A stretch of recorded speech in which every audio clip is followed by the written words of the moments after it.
I mean, you're just getting ready for a fist fight. You know that's what it's going to come down to. It's going to be a physical game. You know, we expect that. But, you know, it's one of those things where mentally you got to be prepared from the start.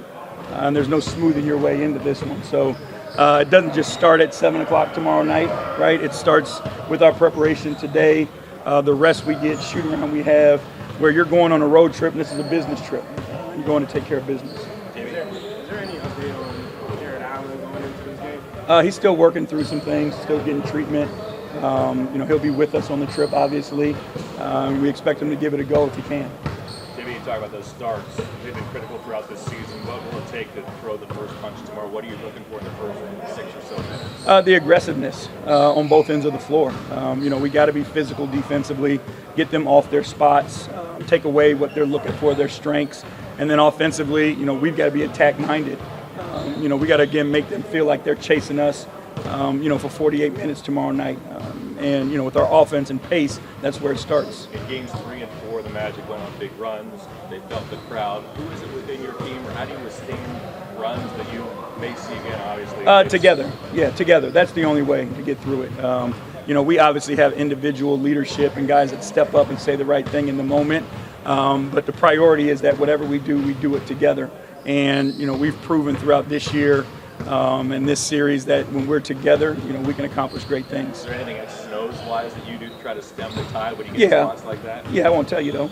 This has been the only series. This has been the only series where home court, each team has run their home court. So why do you think it is so prevalent in this series? I think it's the style of which teams play. You know, obviously playing in front of your home court means a ton. But I think people have just handled business. And when you're a defensive, you know, minded teams like both of us are, you know, that gives you an opportunity to win. So, you know, we just got to go down there, be ready to do our job, and not worry about the crowds. J.B., with Jared, is it a pain tolerance thing? Is it a breathing thing? Is it both? Rib injuries suck.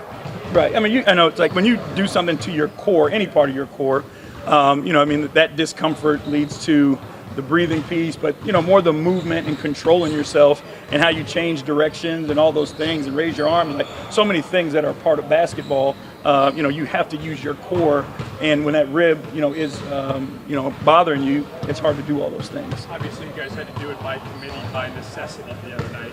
If Jarrett's not out, would you expect a similar kind of rotation? I mean, I know you don't want to give away who's going to be playing exactly, but are you happy that you were able to go deeper into your bench and everybody came? Yeah, I mean, that's what we have here. We got a bunch of pros, and we trust these guys to compete at the highest level and in any environment. So we're comfortable.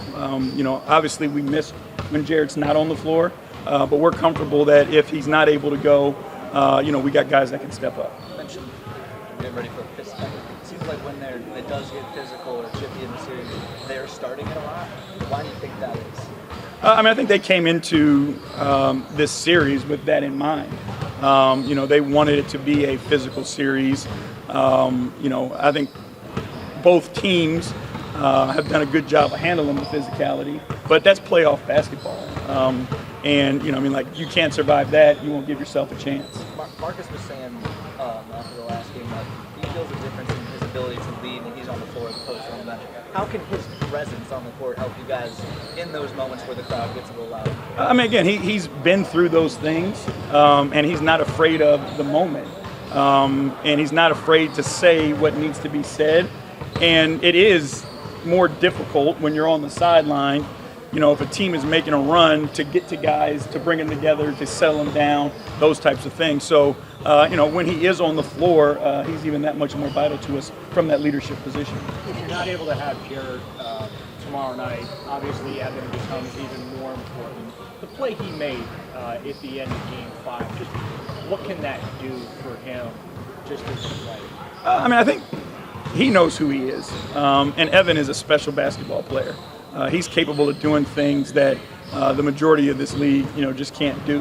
With that size, intelligence, you know, ability to move his feet, challenge shots, those types of things on the defensive end of the floor. You know, so I think he knows who he is, and then he just goes out and he typically does, you know, big time plays when it matters most.